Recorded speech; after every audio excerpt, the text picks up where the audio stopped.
Well, hello, everyone. I'm Cathleen Trigg-Jones, and welcome to another iWoman report. 2 years, that's the latest warning from world health experts about how long we can expect to be battling this COVID-19 pandemic. They say this deadly virus could just be getting started, and a second wave, they warn, could be worse than the first. I know that's certainly not the news that any of us wanted to hear, as many of us were hoping and preparing, even praying to get back to work and start getting our lives back on track. Which brings me to our big question of the day. Have you or do you want to get the COVID-19 antibody test just so that you can know whether you've been exposed and whether or not you're immune as we migrate back into society? And also, will knowing even make a difference anyway? Answer yes or no on our iWoman TV Instagram poll or right here on the screen. I did go get tested, actually, this week. I'm going to share those results with you on our next episode. But right now, let's dive into the top stories that we're covering today. President Trump threatens revenge against China and claims to have evidence COVID-19 started in a Chinese lab. Armed protests erupt in some states over reopening, as New York announces it will not reopen schools this year. The results of our latest poll shows the majority of you are over all of this sheltering in place. And with tensions mounting, our Liz Samuel says now more than ever, you may want to try getting in touch with your inner self with some tips on meditating. So have we been getting a false sense of hope and reality with the coronavirus numbers seemingly leveling off or even declining in many states across the nation? Well, what's not declining is the number of deaths. So why such a mixed message? While many states are literally fighting to reopen, New York's Governor Cuomo is playing it very safe. He announced yesterday there's just no way to practice social distancing in schools enough. So the state's nearly 3 million students, including my own 2 high schoolers, will remain homeschooled until September. Schools have asked about summer school and whether we'll have attendance in schools for summer school. That decision will be made by the end of this month. Again, nobody can predict what the situation is going to be 3-4 weeks from now. So we're trying to stage decisions at intervals that give us the information, but also enough time for people to make the preparations they need to make.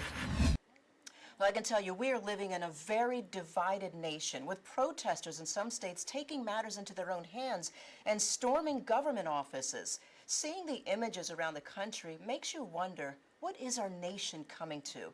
A new warning indicates the coronavirus is far from over, but you wouldn't know it seeing these armed protesters storming the state capitol in Michigan and demanding the governor lift the state's shelter-in-place order and get Americans' economy back on track. How did they come up with this number of 6 feet? I think they just pulled it out of their rear end. Had enough of being told what I can and cannot do. I've had enough of worrying about bills and making money. You can't put a hard and fast timeline because a lot of this depends on human behavior and our ability to observe these best practices.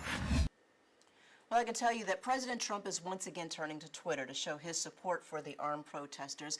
Armed protesters, can we sit with that for just a minute? They're taking over a state capitol. Let's just stop for just a second to think about this. It's hard to imagine that that's okay in any other place, but this is legal in Michigan, which is a right to carry state. I'm going to get on to more of that in my thought of the day, but right now let's take a look at the poll that you took earlier this week. The results of our latest poll asked if the majority of you think the economy should reopen, even if it means that things could get worse. And yes, 76% of you said that you are willing to take that risk. However, Donald Trump is leaving that decision up to individual governors as he focuses his attention on how to punish China for not doing more to control the novel coronavirus. This is something could have been contained at the original location, and I think it could have been contained relatively easily. China is a very sophisticated country, and they could have contained it. They were either unable to or they chose not to, and the world has suffered greatly. President Trump said he is trying to determine exactly what action to take against China, indicating that he has seen evidence that the coronavirus came from a Wuhan lab. But is now really the time to be picking a war with China? I'm going to be able to find out. And my question is, have you seen anything at this point that gives you a high degree of confidence that the Wuhan Institute of Virology was the origin of this virus? Yes, I have. Yes, I have. I have to say, this is all enough to really make your head spin, literally, which is why mental health experts say it's really important sometimes to just turn off all of this bad news and try to get grounded by focusing on some of the positives. So let's pause just a moment and bring in our Liz Samuel for some tips on just how to block out the noise and get reconnected with our inner selves. So Liz, we are in a Zen kind of mood today, right? Yes. Yes, I mean, it's so necessary right now to just kind of come inside, turn off the news, and relax. And relax. And meditation is key to that. You know, this is a strange time and people are feeling anxious and stressed and worried about their health and what's going to happen with life as we know it. But studies show that meditation can manage this stress and boost your mood, curb your food cravings, and generally give you a sense of peace and calm. I was completely resistant to meditation up until a few months ago, and people were really pushing this 21 day of abundance, this Deepak Chopra meditation. With Oprah, yeah. And I kept saying, it's not for me, it's not for me. I'm a busy person, I don't have time for this. Wow.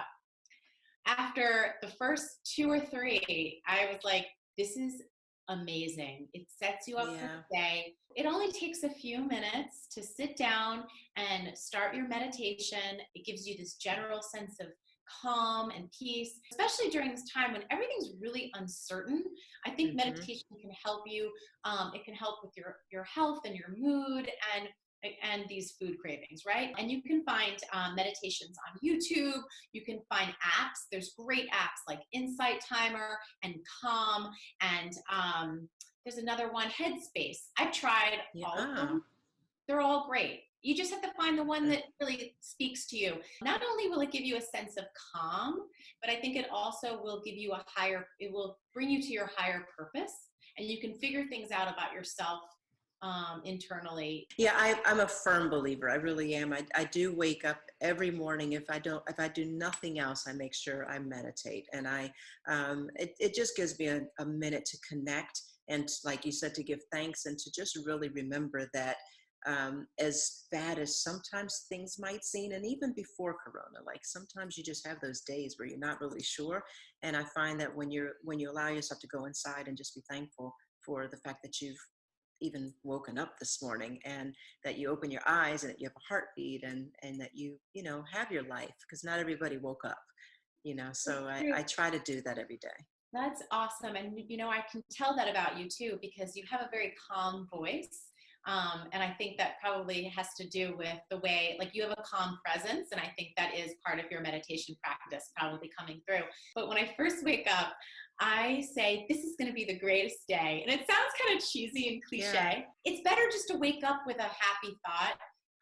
You got to brush away whatever dreams you had or whatever you woke up with and just start, whether it's meditation or prayer. Some people use prayer, which meditation and prayer kind of are the same. Very similar. Very similar. Get yourself centered and find that peace and that calm to move forward. Perfect. All right. Wow. Well, thank you very much for that reminder. Sometimes we just need a reminder. Yes, exactly. All right. Happy meditating. Happy meditating. Thanks, Liz. Namaste. Namaste. Certainly great advice to keep you going throughout your week. Well, before I leave you, I do want to share my thoughts on what's going on in our country. We're living in a war right now, and I'm not just talking about the war on Corona. We are in a battle between governments, Republicans versus Democrats, states against states, and the majority versus the minorities, rich versus poor. And what's at stake? Our people's lives. Since when can armed protesters storm a government building and be called good people by our president? I don't want to turn this into a race game, but I am going to say what I know that many in the Black community are thinking. Black men are gunned down for even suspecting they may have a gun. Shoot now, ask questions later has become the accepted policy in far too many tragic cases to name in our country. So while I do agree that states do need to start regrouping and thinking about how to reopen, using semi-automatic assault rifles to threaten a governor to make a decision should never be allowed anywhere. Reopening should only happen with the proper measures in place to protect all citizens, not just those who can afford to protect themselves. We are the United States of America, not an anarchy. And our president, unfortunately, is failing at the basic job that he has of calling on all of the governors to be united at this time more than ever, instead of making rogue decisions that may only cost more innocent lives. I'd love to hear your thoughts. Drop me a line, and please don't forget to answer our latest poll at iWoman TV. Until the next iWoman Report, everyone, please stay healthy, stay happy, and stay safe.